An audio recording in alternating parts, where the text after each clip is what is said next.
First off, thank you everyone for joining us for today's webinar, The State of Digital Credentials in 2022, the New Wave of Digital Credentials. My name is Cody, I'm from Accredible, and I'll be your host for today. If you're not familiar with Accredible, we are the world's leading digital certificate and digital badging software. Over 1,500 leading organizations like Google, Slack, Sage, S&P Global, Skillsoft, and quite a few more trust us to issue their digital badges and digital certificates. And we issue millions of credentials each month. If you have any questions for us, please post them in the Q&A window, which is accessible in the panel on the side or bottom of your screen. I will be monitoring those questions as we go. And if I don't get to one of your questions right away, don't worry, I'll take some time near the end of this webinar to answer as many of your questions as I can. Please note that we are recording this webinar and we will send the recording out to you after the webinar is over. All right, so digital credentials are rapidly growing in popularity, particularly as a replacement for traditional paper or PDF credentials, such as certifications and awards. And different types of organizations are also exploring the potential for digital credentialing in new functions, including things like medical passports and verifiable credentials for medical professionals, or governments using digital credentials to replace personal documents, such as a driver's license or ID cards. This webinar is intended to show the industry is using digital credentials, how recipients are responding to digital credentials, the trends, and where we anticipate credentialing demand in 2022. Let's jump in.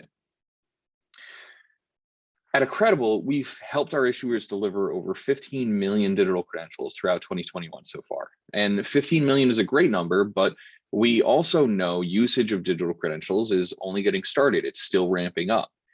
Digital credentials are still relatively young as a technology, and many types of organizations are just starting to test digital credentials to understand their impact and how their candidates are responding to the new technology. Everyone knows how to hang a paper certificate on their wall, but learners are only now first being exposed to digital credentials and the power they bring to amplify achievements. So how do the numbers look compared to last year? In the past 12 months alone, the average number of digital credentials issued has grown by at least 33%. From over, let's say, 3.6 million in Q3 of 2020 to over 4.9 million in Q3 of 2021. We anticipate this growth to continue well throughout 2022 and beyond, as more organizations explore the potential for digital credentials and existing credentialing programs are expanded. Now, let's see how those credentials break down by type. Digital credentials are typically issued as either a digital certificate, a digital badge, or sometimes both. There's been a slight increase in the number of digital badges since 2020, which saw a split between the digital certificates and digital badges at 21% and 71% respectively. This year, digital badges held a greater share at 79% compared to 15% of digital certificates. So issuers choosing to issue both a digital certificate and digital badge for a single award saw a decrease this year, dropping from 8% to 6%. A thing to note here is that at Accredible, we're a format agnostic digital credentialing solution, which means we enable issuers to design and deliver a combination of digital certificates, digital badges, or both without creating additional cost for our credentialing partners, really just meeting the three buckets that exist on this list. And I think the uptick in digital badge issuance is really interesting. So let's dive into that. Why are digital badges shown to be more popular? Although both digital badges and digital certificates are versatile in their use, typically digital certificates are used to reward long-term education or the highest value awards, whereas digital badges are used to incentivize and gamify learning through incremental awards for module completion. We see this trend as well in the increased use and adoption of micro-credentials in existing learning tracks and for new ventures. This method of issuance lends itself to a greater number of digital badges compared to digital certificates, For example, a learner studying a specialization might receive 10 digital badges that represent 10 completed modules, and then receive a single digital certificate that represents the completion of that full program. Another statistic to discuss is issuers offering both a digital certificate and a digital badge. This is pretty common for professional associations, industries that are using digital credentials as a representation for membership, and issuers of career advancing credentials. The digital certificate in this case replaces the traditional paper or sometimes PDF certificate that displays the start date for the membership or the qualification date, the type of membership or certification, and a signature of a stakeholder. The digital badge attached provides an easy to embed representation of the credential that can be added to an email signature or on professional portfolios to showcase the recipient's affiliation with the association or organization. And this is particularly effective for recipients who want to showcase their membership or need to show their membership credentials in a professional setting or on the go, such as a medical professional or a construction contractor, right? People want to be able to take out their phone and show their credentials. All right. Now that we've looked at the types of digital credentials being issued this year, let's explore who's delivering them. As we can see on this slide, professional certification and product training organizations are the market leaders for digital credentials with a huge 65% market share, right? Unsurprisingly, higher education institutions are the next greatest adopters with 15%, and professional associations follow with 14%. This past year, event organizers only accounted for about 2% of digital credentials issued. Let's explore that breakdown in more detail. So, what is impacting the distribution of digital credential use across these industries? Well, both the professional certification and product training and events industries have been heavily impacted by the pandemic and stay-at-home orders. Additionally, professionals know they need to upskill to keep their resume attractive in a competitive market, right? As a result, they're turning to online learning in the millions, which is driving the demand for digital credentials.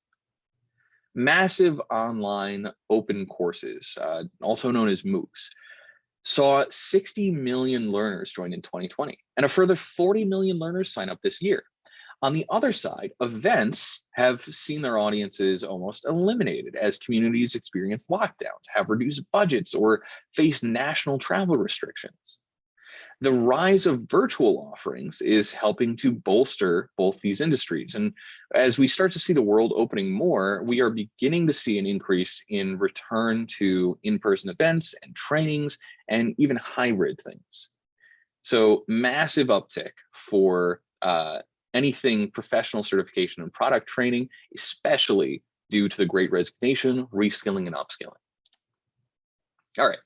Aside from events and professional certification, higher education and professional associations, both of those eager to implement digital credentials, right? But there are some restrictions commonly seen across these industries that impact how fast they can launch with digital credentials. It's really due to the additional steps generally required throughout the implementation process.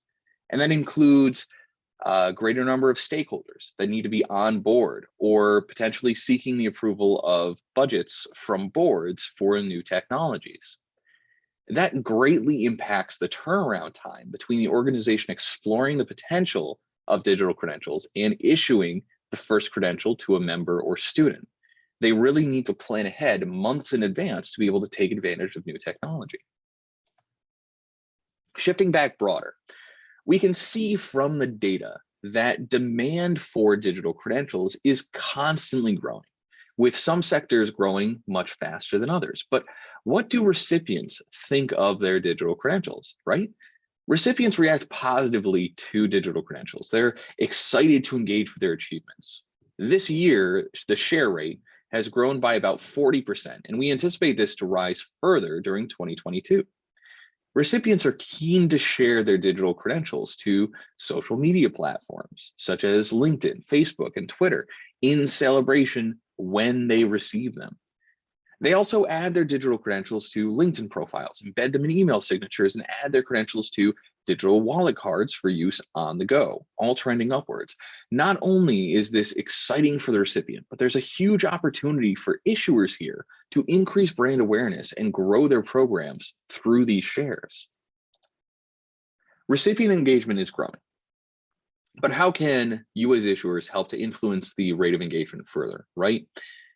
You have an important role in driving the share rate of credentials through educating recipients on how to utilize their new achievements. And the thing to identify here is that the most effective guidance was provided through dedicated educational resources, such as what are digital credentials and FAQ pages on issuer websites, which helped recipients understand where and how they can share digital credentials and the benefits of doing so. And they would see that even before they signed up for a course.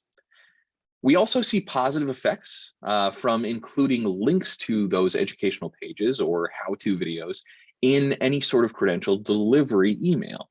That ensured recipients are never too confused about the next step to take in the credentialing process. And the clearer the process for sharing your credential is for the recipient, the greater the program growth for the issuer. So why is it important for issuers to influence credential engagement, right? Recipients that engage with their credentials are directly influencing program growth for issuers through increased visibility of the issuer and their credentialing programs. The greater number of shares they receive, the more reach, the more impressions, the more referral clicks they're going to gain. As recipients share a large portion of their followers with the target market of the issuer, those recipients are increasingly seen as influencers in their space. And at Accredible, we have been and will be working closely with our credentialing partners during 2022 to ensure that they can maximize their program growth through increased credential engagement and showcasing the success of their recipients. All right. So now we've seen the demand for credentials, how they're issued, who's issuing them, and how recipients are reacting. Where do we think digital credentials are headed next year? More industries than ever are going to be looking at digital credentials and how they can be used aside from the common use of recognizing achievement and representing membership. Digital credentials provide greater control over validity and expiration for issuers, and they're always available for recipients with their easy verification, right? Imagine not having to worry about bringing your passport to the airport or having to carry around a slip of paper to provide evidence of vaccination. Some organizations are actually already doing this. A really interesting example is a company that's already using digital credentials to provide proof that somebody received a negative COVID test and can fly. Most importantly, in these situations, digital credentials eliminate the chance for fraud. So considering the importance placed on vaccinations during the pandemic and the rise of fraudulent vaccination cards, this could provide businesses peace of mind for protecting their staff. We are also going to see more professional certification providers and product trainers issue digital credentials and extend their current credentialing programs to other aspects of the organization. As the number of learners turning to online education grows, more providers are going to start launching their own programs to meet demand. And the supply and demand process means that providers need to find ways to increase visibility and, most importantly, showcase the value of their programs. Digital credentials support this by providing space on the dedicated credentialing page for detailed contextual data, evidence of learning and skills gained. And this information is necessary for informing, let's say, a hiring manager or recruiter exactly why that particular digital credential is of greater value than a competitor's. All right, then as we ideally return to a greater number of in-person events, we anticipate digital credentials will become a key asset for event organizers. We're already seeing more events using technology like QR codes, digital entry passes that can be tapped to swap information between attendees. Using digital credentials, attendees that make networking connections are going to be able to see a portfolio of the achievements that their peers have collected, which in turn is going to end up helping them to understand the pathway from their current position to achieve greater success. Event organizers can also use prospective digital credentials to encourage after-event engagement from attendees. For example, after attending an event, the attendee is asked to share a credential or maybe provide evidence of applying knowledge gained during the event to get awarded with a digital badge. This is also going to be true with hybrid events over 2022, where the need for digital recognition of a hybrid event will most easily be achieved through the use of digital credentials. We've already seen this done successfully in prior years with events like ASU GSV, where physical and virtual attendees each get their own unique attendance and award certificate. Look for that to expand in 2022. All right, let's recap then. Digital credentials are seeing continuous growth year after year. The industry is still young, so further growth is expected through 2022 and beyond. Issuers that aren't using digital credentials for their members, learners, or candidates will be increasingly in the minority and will miss out on the potential for additional visibility, engagement, referrals, and program growth, really putting them at a disadvantage for their competitors. Issuers that are using digital credentials will want the space and technology to make showcasing the value of their program simple, which in turn will help them stand out against their competitors. As more industries begin to explore digital credentialing, we will start to see elimination of credential fraud for important personal documents such as licenses, IDs, and passports. In summary, we believe that 2022 is set to be the biggest year for digital credentials, both for issuers and the recipients. And we're very excited to support our credentialing partners to achieve success in their program growth and help meet the needs that 2022 is going to bring. All right, thank you for attending here. Really excited to talk about this topic additionally here in the Q&A section. So if you have a question that you haven't asked, please post it in the Q&A window. I'll try to get to as many of your questions as possible here, and I do apologize in advance for paraphrasing any of your questions. All right, the first question that I see here is, will we be given access to this session after we take this? Yes, there is going to be a recording that will be sent out to all attendees after this session is over, and that should go out within the next day or so. And you'll be able to share that link internally with your teams or any stakeholders that you might have. All right, the next question here, are there any emerging trends in blockchain credentials? So thank you for that one, Steve. The trends in blockchain is really about adoption and use, and to a certain extent, the overall percentage of blockchain credentials that are issued versus normally secured credentials went down slightly year over year. And I think the reason for that, which is very important to talk about, is the increased use of digital badges. So someone is more likely to record a credential to the blockchain to prevent fraud if it's a certificate versus a badge. So the increased use of badges over certificates means that the percentage of blockchain credentials issued versus normal secured credentials went down slightly. Overall, of course, because of the issuance overall numbers, the growth in total credentials delivered went up. The total number of blockchain secured credentials also went up, and we expect that to continue as well.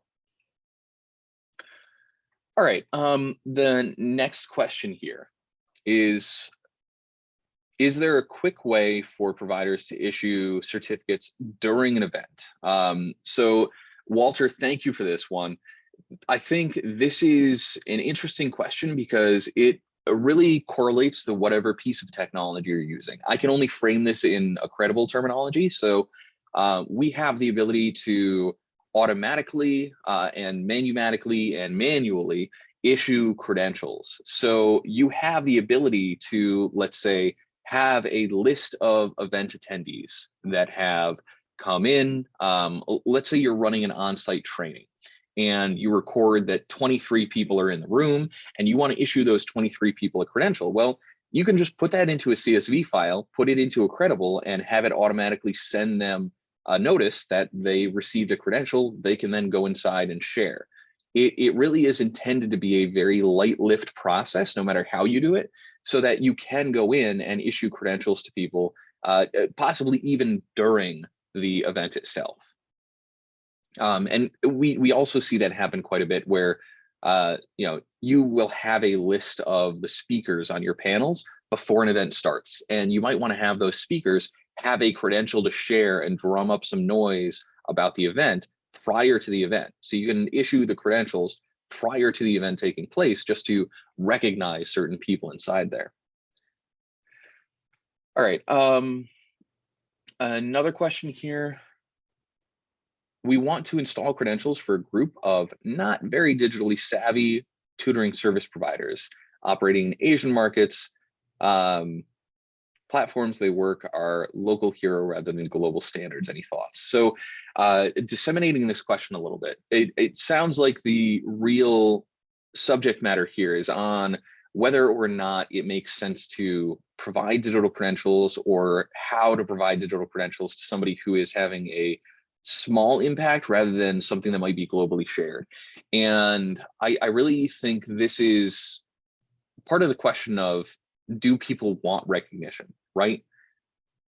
At its core, digital credentials break down barriers to recognition, break down societal barriers to have the same opportunities or be able to display the same skills that somebody else might have. So for us, the person who takes a course from McGraw-Hill in Excel in rural Kansas, where they don't really have a ton of job prospects or employers lining up to go see them, should be able to use that credential to achieve the same level of notoriety or have their resume be on the top of the stack, applying for the same remote position as somebody who grew up in New York and took the same course, right? So when it comes to what you're using the credentials for, as long as it's something that should be rewarded or recognized, something that your recipients are going to benefit from having recognition for, it is a candidate for digital credentials. All right, another question here. This one again from Walter. What is the usage of digital certificates inside companies for internal training? This is a really good question. So Sage and S&P Global are probably the best examples here, right?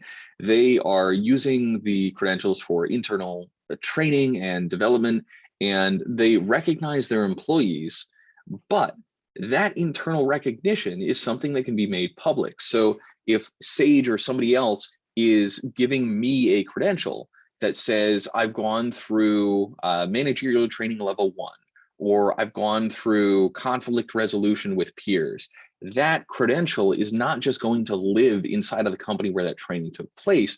It is going to be something that I can showcase elsewhere. And I think more importantly, the internal training for companies is a very important piece because of the nature of the environment that we're in with workforce, right? People that are not engaged will leave companies. People that are not getting training and professional development from their organization are not engaged.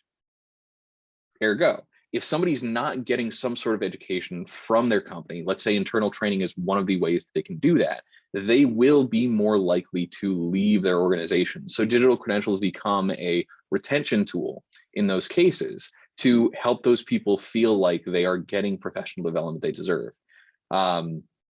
And I can't believe I didn't think of it until just now, but one of my favorite examples of credentials and representing pathways is IHOP. So IHOP is an Accredible customer, and it's simple, but it's really neat. They use digital badges to represent skill level inside your internal training course. And one of the visual aids that they have on those is that you have a stack of pancakes that increases. So 1 pancake, 2 pancakes when somebody does internal training and goes through different levels of a course. So a little bit kitschy, right? But it is effective in its use. People are actually engaged by that. And that internal training, you're really just trying to engage and get your people trained, make them feel valued, and also make sure they're delivering more back to the company. So digital credentials as recognition for that is already a well-proven and established thing. And it's something we help multiple companies to achieve. All right, another question here. We are hosting an education startup global congress and expo. Can you elaborate on how we can use the digital badges, credentials, etc., for the benefit of our delegates? So this one is a great question because I get to talk about some of the other things that we do, right? Accredible is a digital badge and certificate partner for ASU GSV, which is an educational conference put on by Arizona State University, and a venture capitalist firm. And they generally get a few thousand people in every year. And when they get those attendee lists, they issue credentials to them. And when they issue those credentials, the amount of engagement that those credentials get ends up being referrals back to the event, ends up being more people that are interested in going next year. It ends up getting people to go to recorded sessions through the event. And I think at its core, the easiest deliverable that I can probably talk about is that we see overwhelmingly when someone receives their credential for being at the conference, they're prompted to share it. And when they go and share that on a platform like LinkedIn, people want to include what they specifically got out of the show. So the credential, rather than just the recognition or the name brand for the event organizers, then becomes free advertising where I, as an attendee, will talk about my favorite session to attend. I'll feel prompted to talk about my favorite speaker. And that, of course, just becomes an additional piece of exposure for you as an event organizer and a source for demand for future events. So thank you for that one again. Really great question. All right, next one that I have here. There's a lot of research in the alignment between digital credentials and higher education. Can you advise on whether there's work around standardizing credentials to possibly count towards university degrees? This is a question from Robbie, and it's a really interesting one because it sort of overlaps into the idea of credential standardization. And when I say credential standardization, it's a question of how do we standardize what being proficient in Excel means, right? Let's use that very small frame to discuss this. If I create a course today, I can say that proficient in Excel means that I know how to work a pivot table and write an if statement inside of Excel. Somebody else might be running a course in Excel that claims proficiency where somebody has to be able to write VB macros from memory to be able to pass the course. So the question then is, who is the authoritative body that decides whether something meets a certain criteria? Who decides those thresholds and who is auditing for those thresholds to exist?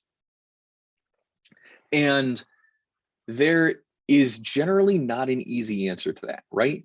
We're not going to be able to say that Google will decide whether or not something should count towards a university degree. There are already some auditors, some accreditation programs that will decide whether or not a specific course counts for college credit. We see an increasing trend in people wanting to have more, I'll say, transferability in the education they're receiving. But I can't say that credentials are going to be standardized to the level that they can be transferred to colleges in 2022. I think that's going to be a larger beast, and it is a trend that we're seeing where we're slowly advancing towards that. But I don't see that being a change that's going to happen next year. So thank you again for that, Robbie. That's a really interesting discussion point, and I highly recommend if you want to hear more on the topic of credential standardization, competency standardization, to check out a video that we have on competency standardization that one of our credentialing experts, Duncan, walked through. All right. Another question here from Walter. What are the features for credentials that expire and require continuing education to maintain? So this expiration idea is one that already exists on credentials, right? If I go and take a course that certifies me as an electrician, or let's say gives me a license of some kind, that is generally only valid for a period of time, and then I have to go back and get that renewed. I have a fun story here. So in terms of expiration, why does expiration matter? I remember quite a few years ago getting onto an elevator and seeing a safety inspection certificate inside that elevator that said last inspected in 2011. And it was a yearly inspection sticker, and the year is 2013.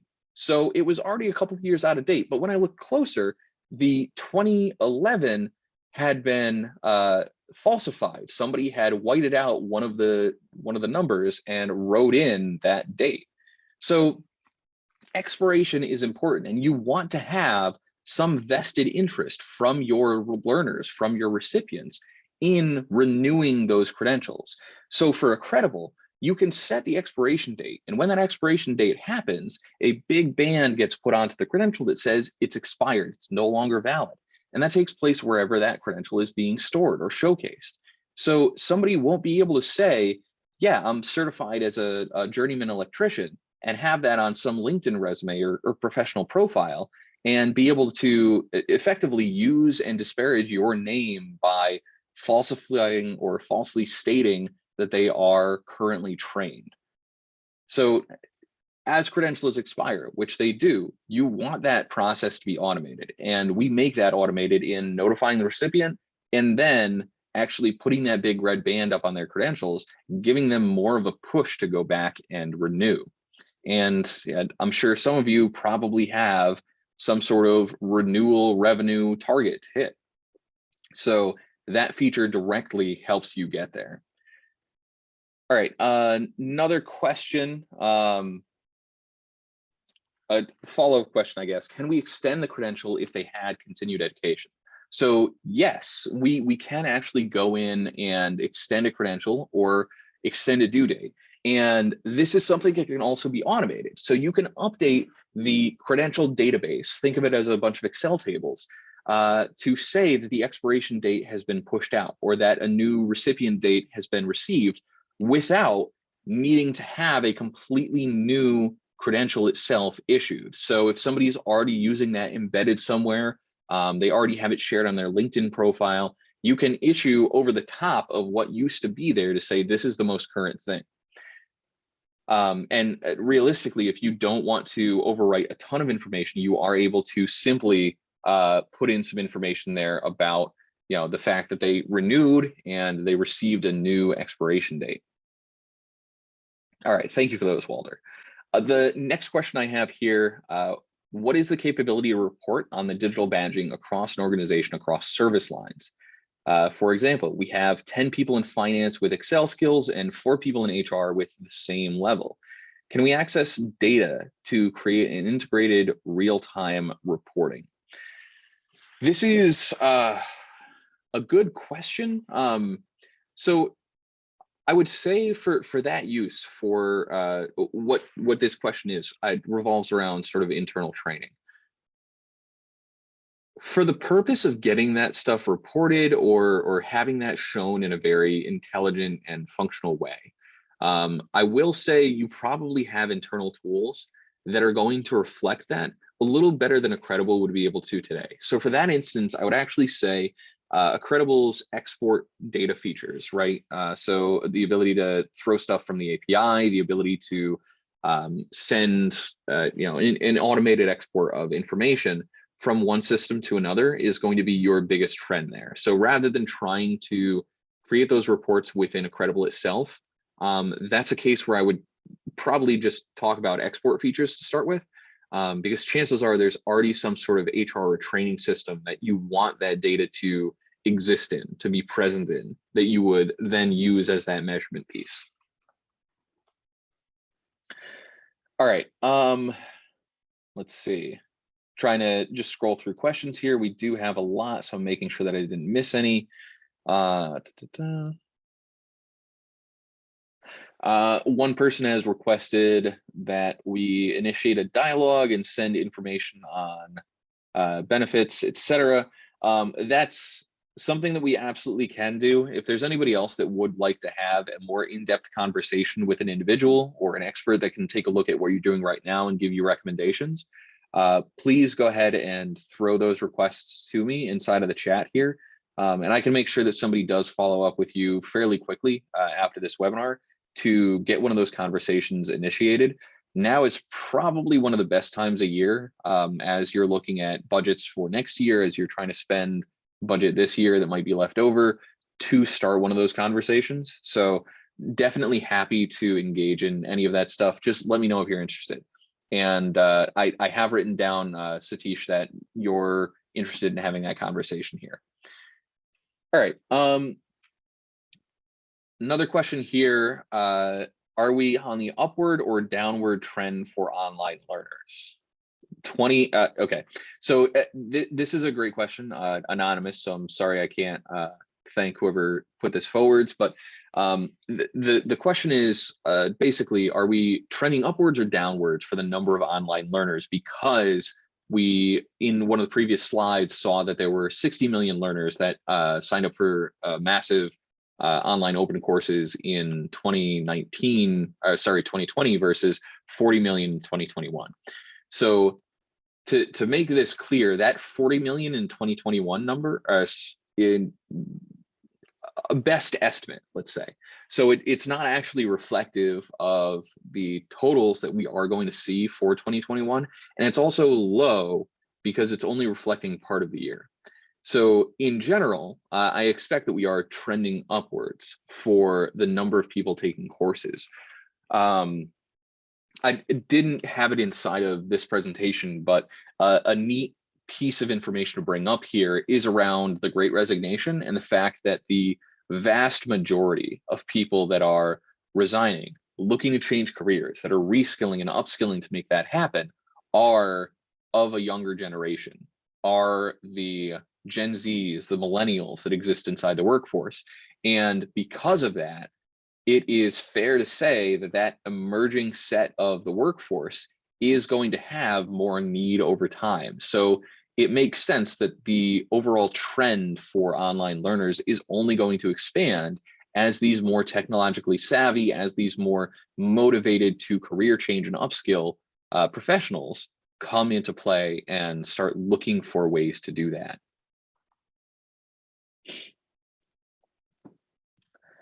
All right, another question here from Robbie. What is happening in the industry with white labeling or running a digital badging platform for other companies?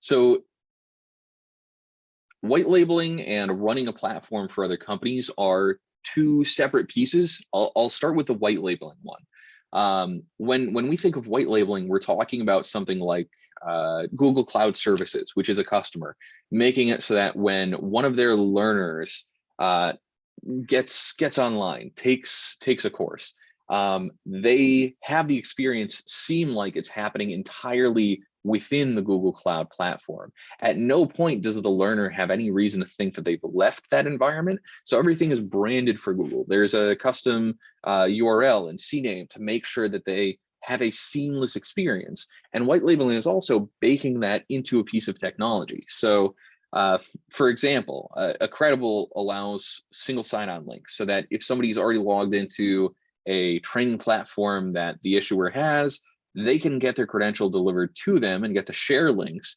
directly within that same platform without having to go anywhere else, right? So that is, in a nutshell, white labeling in the way that we see it. When it comes to running a digital badging platform for other companies, that is something that we already have some of our customers doing. So 2U, aka Get Smarter, does this for, I think, somewhere between 15 and 21 higher education institutions. And that includes like Harvard and some of those caliber. So they use Accredible basically as a multi-tenant issuance system, where they are using different department groupings basically to create that multi-tenant environment, keep the information separated from one to the other, and individually issue and track information between them and use our reporting tools to be able to do that. So do I see that increasing over the next year? White labeling, absolutely. More and more companies are realizing the benefit of having truly seamless experiences for their learners. Running digital badging platforms for other companies is a mixed bag because more companies are starting to understand and adopt digital credentials. The sort of hesitation, restraint that prevented them from adopting things directly is going away a little bit. So overall, we expect to see the percentage of companies that are individually pursuing digital badging increase faster than companies that are looking to run digital badging platforms for other companies. The one exception to that is a learning platform or provider like Skillsoft or Open Learning, where they are baking Accredible into their platforms, and then all of their customers in turn have instant and automatic access to digital badges for the courses they create on Skillsoft, on Open Learning. Really great question again, Robbie. Thank you for that. All right. Just going to take another look through the question here and see if anything else has come up to answer.